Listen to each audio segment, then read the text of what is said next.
My name is Teacher Mark.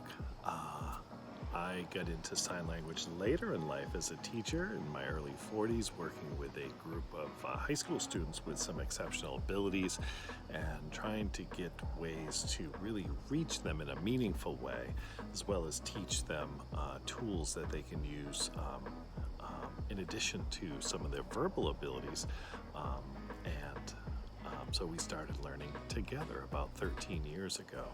And it was such a success. I am now currently working in an elementary classroom with 5, 6, 7-year-olds. And when they can sign, I want computer, or I want lunch, the feeling of power that they have when they didn't have those words before is a joy. I spent 1 year working with one student just so she could say friend, and she was able to do that to her brother, and the brother goes, "Why is she saying that?" And mom said, "She's saying you're her friend." And so some students I'm able to teach 10 words in a day. Some students, it may take 1 word for that whole year, but was that worth it? I would spend 10 years teaching her that word because she was able to tell her brother that he meant something. And so that's one of my favorite stories ever.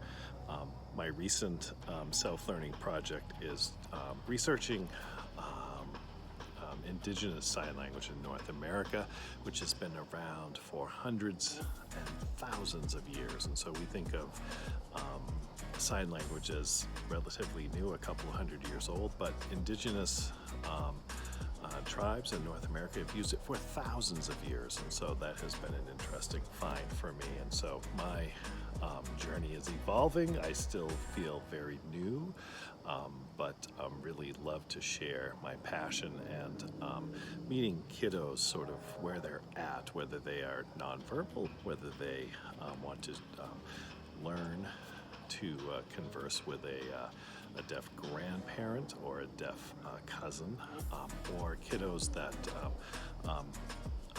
may not be able to produce a lot of words. That sign language is an excellent way to add to communication. And it's also great when you're going fly fishing on a river. I've taught my friend some signs, and so I can tell him that I see a lot of fish to come here, and no one else on the river knows that, and so that's pretty cool. So you can use it to a lot of different ways, and so I'm very proud of teaching others sign language and really focus on the functional pieces of that. So thank you, and hope to see you soon. Take care.